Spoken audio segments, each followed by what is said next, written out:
حضرت معاذ بن جبل رضی اللہ تعالیٰ عنہ کو رسول اللہ صلی اللہ تعالیٰ علیہ وسلم نے 10 نصیحتیں فرمائی تھی.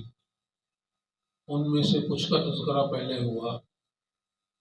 اس حدیث کے آخری جملے یہ ہیں جس میں ارشاد فرمایا وَأَنْفِقْ عَلَىٰ عَيَالِكَ مِنْ طَوْلِكَ، اپنے اہل و عیال پر اپنی ہمت اور طاقت کے مطابق خرچ کرو.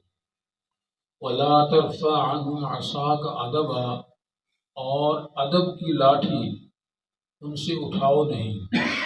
وَخِفْهُمْ فِي اللَّهِ، اور انہیں اللہ تعالیٰ کی ذات سے ڈراتے رہو. پہلی اس میں نصیحت ہے کہ اپنے گھر والوں پر، اپنے بچوں پر، اپنے اہل خانہ پر اپنی ہمت اور طاقت کے مطابق خرچ کرتے رہو. یعنی اللہ تعالیٰ نے جس طرح ہمت دی ہے، اگر مال زیادہ دیا ہے اللہ تعالیٰ نے، اسی حساب سے ان پہ خرچ کرنا چاہیے.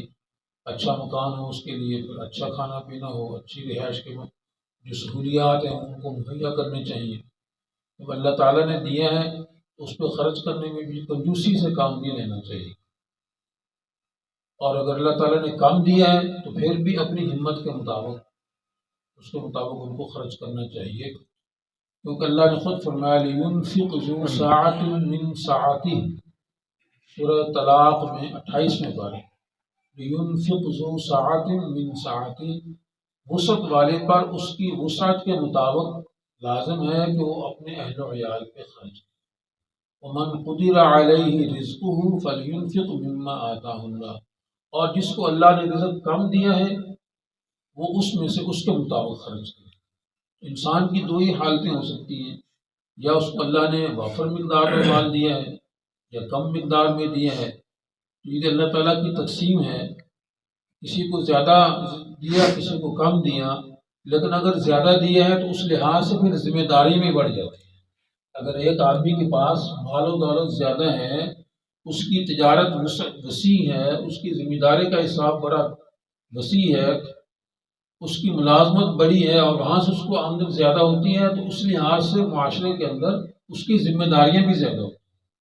پھر اس کے اوپر یہی لازم ہوتا ہے کہ وہ اپنے محلے کے، اپنے عزیز و اقارب کے اندر جو کمزور طبقات ہیں ان کا بھی خیال رکھے. اور اگر مال کم دیا ہے تو اس لحاظ سے ذمہ داریاں بھی کم ہوں گی. تو یہ تو اللہ تعالیٰ نے اس لحاظ سے تقسیم کی ہے اور اسی لحاظ سے ذمہ داریاں بھی اللہ نے دی ہیں. کیونکہ اسلام جو ہمارا دین ہے یہ ہر معاملے میں اجتماعی نقطہ نظر کو دیکھتا ہے. دین کے اندر اجتماع کو دیکھا جاتا ہے، اکٹھ کو دیکھا جاتا ہے، اکثریت کو دیکھا جاتا ہے اور ان کا خیال رکھا جاتا ہے. اس لیے فرمایا نا کہ اگر آپ کا غریب پڑوسی جو ہے، آپ کا پڑوسی غریب ہے تو آپ اپنے کھا پی کے جو پھل کے چھلکے وہ باہر نہ پھینکیں. ایسے ہی ہو سکتا ہے اس کے بچے دیکھیں اور ان کو اس پہ جو ہے وہ پریشانی ہو کہ جی ہمیں تو اتنا ملتا نہیں ہے کھانے کے لیے.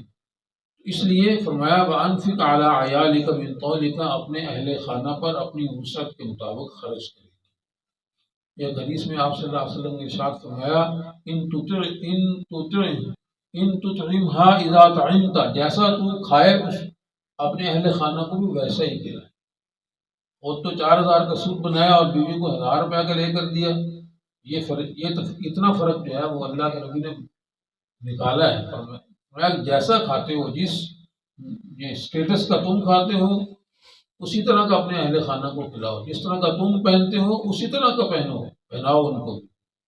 تو یہ جو ہے تبھی جا کے گھر کے اندر فضا جو بنتی ہے محبت کی، پیار محبت کی بنتی ہے کہ ہر لحاظ سے اپنے اہل خانہ کو، اپنے بچوں کا خیال رکھنا ہے. اگلی نصیحت فرمائی وَلَا تَرْفَعْ عَنْهُمْ عَصَاكَ، اور ان سے ادب کا کوڑا نہ اٹھاؤ. یعنی زندگی گزارنے کا جو اچھا طریقہ، دین کا طریقہ جو ہے وہ ان کو سکھاتے رہو. تو دین سب سے بڑا ادب ہے. الدین کلہ ادب، اللہ کے نبی نے فرمایا دین سارا کا سارا ادب ہے. دین کے لحاظ سے ان کو آداب سکھانے، کھانے کا طریقہ کیا ہے، ملنے جلنے کا طریقہ کیا ہے، سونے کا طریقہ کیا ہے، اور بازار میں جانا ہے اس میں اپنے شعور کو، اپنے عقل کو استعمال کر کے وہاں پہ خریداری کرنی ہے. ایسے نہیں پتہ اٹھا کے کوئی چیز اٹھا کے لے آئے. اگر والدین نے بھیجا ہے بچوں کو تو وہاں پہ بھی ان کو سمجھا کے بھیجنا ہے کہ جی اس طرح کا مال آپ نے خریدنا ہے، اس طرح کی سبزی، اس طرح کا پھل خریدنا ہے، یہ چیزیں ایسے خریدنی ہے۔ تو ان کو شعور اور فہم دینا، ان کو عقل اور ان کو جو ہے سمجھ بوجھ دینا، ان کو یہ والدین کی ذمہ داری ہے، کیونکہ انہوں نے مستقبل بڑے ہو کے اپنے معاشرے کے اندر ایک مقام حاصل کرنا ہے۔ تو والدین کی دی ہوئی جو ان کو فہم و بصیرت ہوگی، جو عقل و شعور دیا ہوگا والدین، جو تربیت کی ہوگی، جو ان کو ادب سکھایا ہوگا، اسی بنیاد پہ ان کا نام آگے بنے گا، ان کا مقام بنے گا۔ اس لیے آپ صلی اللہ علیہ وسلم نے ایک جملے کے اندر یہ بات پوری زندگی جو ہے ہمارے لیے کھول کے رکھ دی ہے، ہمیں بتا دیا ہے کہ اپنی اولاد کو زندگی گزارنے کا اچھا طریقہ سکھاتے رہنا چاہیے اور اس میں پیچھے نہیں ہٹنا چاہیے۔ ایک حدیث میں آپ صلی اللہ علیہ وسلم نے ارشاد فرمایا کہ وَالرَّجُلُ رَاعٍ فِي أَهْلِهِ، مرد جو ہے وہ اپنے اہل خانہ میں نگہبان ہے، اور وہ مسئول عن رعیتی، اور اس سے اس کی رعایا کے بارے میں پوچھا جائے گا۔ جب اس کے گھر کے اندر رہنے والے اس کے جو بیوی بچے ہیں یا اس کے ساتھ اس کے چھوٹے بہن بھائی ہیں، وہ ان کا جب بڑا بن گیا ہے، سربراہ بن گئے ہیں، تو وہ ان کا نگہبان بن گئے ہیں، اور نگہبان سے اس کی رعایا کے بارے میں اللہ تعالیٰ پوچھیں گے، ان کا کیسے خیال رکھا تھا اور ان کو کیسے جو ہے تہذیب و تمدن سکھایا تھا، کیسا ان کو زندگی گزارنے کا ان کو اخلاق حسنہ سکھایا تھا یا نہیں سکھائے تھے۔ اس ایک جملے کے اندر آپ صلی اللہ علیہ وسلم نے بتا دیا ہے، ہمیں سمجھا دی ہے یہ بات کہ زندگی بھر تھوڑا بہت ڈراؤ دھمکا جو ہوتا ہے نا، وہ ہونا چاہیے۔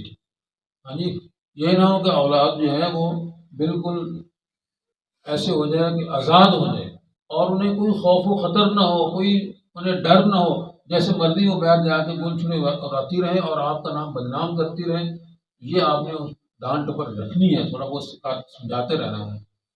اور آگے فرمایا وَأَخِیفُهُمْ فِی اللَّهِ، اور اللہ سے ان کو ڈراتے رہنا ہے۔ اصل چیز تو اللہ کا خوف ہے، اللہ سے تقویٰ کرنا ہے۔ اللہ کا خوف اور تقویٰ انسان کے اندر پیدا ہو جائے، وہ خود ہی صراط مستقیم پر چلتا رہتا ہے انسان، اور پھر وہ غلط راستے پر نہیں جاتا ہے۔ تو آپ صلی اللہ علیہ وسلم نے معاذ رضی اللہ عنہ کو 10 نصیحتیں فرمائی تھیں۔ وہ کون سی تھی؟ فرمایا اللہ کے ساتھ شرک نہ کرو، خواہ کیسی ہی تکلیف پہنچے، خواہ تمہیں جلا دیا جائے، تمہیں قتل کر دیا جائے، اللہ سے کے ساتھ شریک نہیں کرو۔ والدین کی نافرمانی نہ کرو، وہ کیسی ہی سختی سے پیش آئیں۔ نمبر 3، جان بوجھ کر ہرگز نماز نہ چھوڑ، کسی حال میں نماز نہ چھوڑ۔ آگے فرمایا شراب ہرگز نہ پیو، کیونکہ یہ شراب تمام برائیوں کی، گناہوں کی جڑ ہے۔ اور آگے فرمایا لڑائی میں پیٹھ پھیر کر نہ بھاگو۔ اس طرح ایک سپاہی، ایک فوجی، ایک مجاہد میدان جنگ میں جاتا ہے، دشمن سے مقابلہ ہوتا ہے، تو فرمایا کہ دشمن کے سامنے جب چلے جاؤ تو پیٹھ پھیر کر نہ بھاگو، اس سے بزدلی پیدا ہوتی ہے لشکر کے اندر۔ وبا پھیلی ہو تو ایک بستی میں اگر وبا پھیل جائے آبادی میں، اس وبا والی جگہ کو چھوڑ کے دوسری جگہ نہ جاؤ، پھر وہیں پہ زندگی گزارو، ہو سکتا ہے اس سے جراثیم اگلی فضا وبا آبادی کے اندر چلے جائے۔ آگے یہ 3 نصیحتیں فرمائی آخر میں کہ اپنے کنبے پر، اپنے خاندان پر اپنی طاقت کے مطابق خرچ کرو، انہیں ادب سکھاؤ، اور اللہ کے احکامات کی تعلیم دیتے رہو، انہیں اللہ سے ڈراتے رہو۔ اللہ میں سمجھ نصیب فرمائے۔ آمین۔